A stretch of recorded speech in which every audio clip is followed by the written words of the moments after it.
Hi all, അസ്സലാമലൈക്കും. Welcome back to Silnas kitchen. ഇന്നത്തെ recipe ഉരുളക്കിഴങ്ങ് വെച്ചിട്ട് നല്ല ടേസ്റ്റി ആയിട്ടുള്ള വെറൈറ്റി ആയിട്ടുള്ള ഒരു അടിപൊളി ഈവനിങ് സ്നാക്സിന്റെ റെസിപ്പിയാണ്. എത്ര കഴിച്ചാലും മടുപ്പ് വരില്ല. ഒരു തവണ ഉണ്ടാക്കി കഴിഞ്ഞാൽ പിന്നെ നമുക്ക് വീണ്ടും വീണ്ടും ഉണ്ടാക്കി കഴിക്കാൻ വേണ്ടി തോന്നും.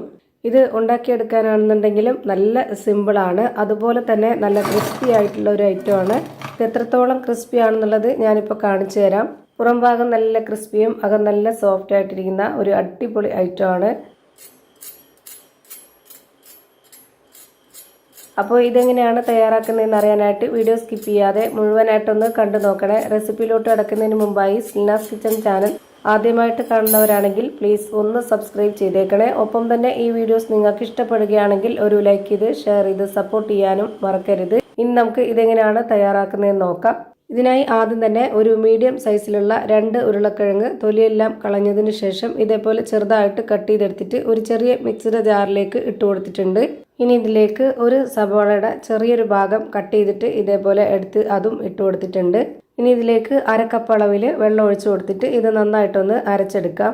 ഇത് അരച്ചെടുത്തതിന് ശേഷം ഇതൊന്ന് മാറ്റി വെക്കുന്നുണ്ട്. അടുത്തതായിട്ട് ഒരു ബൗളിലേക്ക് 250 ml കപ്പിന്റെ അളവിൽ ഇതേപോലെ നിറച്ചാണ് എടുത്തിട്ടുള്ളത് കടലമാവാണ് ഇട്ട് കൊടുക്കുന്നത്. 1/2 കപ്പ് അളവിൽ ഇട്ട് കൊടുക്കുന്നുണ്ട്. അതിൻ്റെ കൂടെ തന്നെ ഇതേ കപ്പ് അളവിൽ അരിപ്പൊടിയും കൂടെ ഇട്ട് കൊടുക്കണം. 1/4 കപ്പാണ് എടുത്തിട്ടുള്ളത്. വറുത്ത അരിപ്പൊടി വേണം ഇട്ട് കൊടുക്കാനായിട്ട്.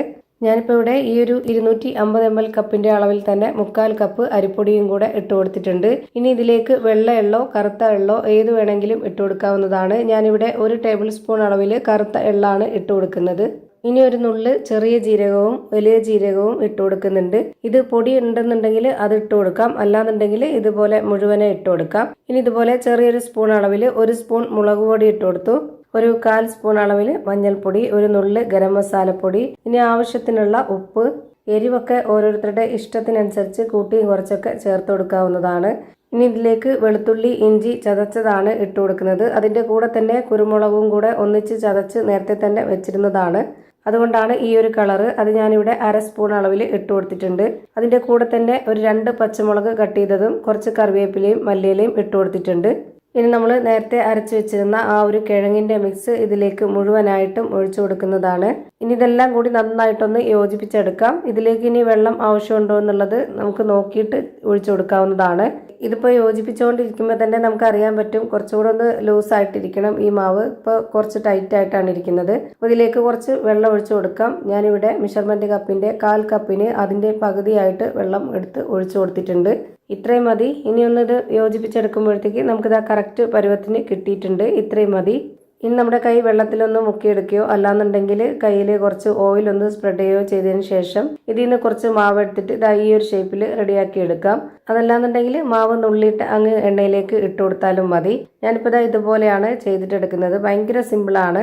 ഇനി ഇത് എണ്ണയിൽ ഫ്രൈ ചെയ്തെടുക്കുകയാണ് ചെയ്യുന്നത്. അതിനായിട്ട് ഞാൻ സ്റ്റവിലേക്ക് ഒരു കടായി വെച്ച് കൊടുത്തു. ഫ്ലെയിം ഓൺ ആക്കിയതിന് ശേഷം അതിലേക്ക് കുറച്ച് ഓയിൽ ഒഴിച്ചു കൊടുത്തിട്ടുണ്ട്. ഓയിലൊന്ന് നന്നായിട്ട് ചൂടായിട്ട് വന്നപ്പോൾ ഒരു മീഡിയം ഫ്ലെയിമിലേക്ക് ഇട്ട് കൊടുത്തിട്ട് ഇതുപോലെ ഓരോന്നോരോന്നായിട്ട് ഇട്ട് കൊടുത്തു. ഇനി ഇതേ ഫ്ലെയിമിൽ തന്നെ എല്ലാം ഫ്രൈ ചെയ്തെടുക്കാം. അപ്പോൾ എല്ലാം ഒരേ പരുവത്തിന് വെന്ത് നന്നായിട്ട് കിട്ടും. അതുപോലെ ഇത് വെന്തുകൊണ്ടിരിക്കുമ്പോൾ തന്നെ നമ്മൾ ഇതുപോലെ ഇടയ്ക്കിടയ്ക്കൊന്ന് ഇളക്കി ഇട്ട് കൊടുക്കുക. അപ്പോൾ എല്ലാം ഒരേപോലെ വെന്ത് കിട്ടുന്നതാണ്. ഇപ്പോൾ ഇത് നന്നായിട്ട് ഫ്രൈ ആയി കിട്ടിയിട്ടുണ്ട്. ഇനി നമുക്കിത് എണ്ണയിൽ നിന്ന് കോരി മാറ്റാം. പുറം ഭാഗം നല്ല ക്രിസ്പി ആയിട്ട് അകം നല്ല സോഫ്റ്റ് ആയിട്ടുള്ള ഒരു അടിപൊളി പലഹാരമാണ്. ഒരുപാട് എണ്ണയൊന്നും കുടിക്കാത്ത നല്ല ടേസ്റ്റി ആയിട്ടുള്ള ഒരു പലഹാരമാണ്. അപ്പോൾ ഇത്രയേ ഉള്ളൂ ഇന്നത്തെ വീഡിയോ ഇഷ്ടമായ ലൈക്ക് ചെയ്യാനും കമൻറ്റ് ചെയ്യാനും ഷെയർ ചെയ്യാനും മറക്കരുത്. അപ്പോൾ ഇത്രയേ ഉള്ളൂ ഇന്നത്തെ വീഡിയോ ഇഷ്ടമായാൽ ലൈക്ക് ചെയ്യാനും കമൻറ്റ് ചെയ്യാനും ഷെയർ ചെയ്യാനും മറക്കരുത്. അതുപോലെ തന്നെ ഞാനിടുന്ന പുതിയ വീഡിയോസ് നോട്ടിഫിക്കേഷനായിട്ട് കിട്ടുന്നതിന് വേണ്ടി സബ്സ്ക്രൈബ് ചെയ്ത് ബെല്ലൈക്കൺ അമർത്തി അതിൽ ഓൾ എന്ന ഓപ്ഷൻ എനേബിൾ ചെയ്ത് കൊടുക്കാനും മറക്കരുത്. പുതിയൊരു വീഡിയോയുമായി വീണ്ടും വരും. Thank you for watching.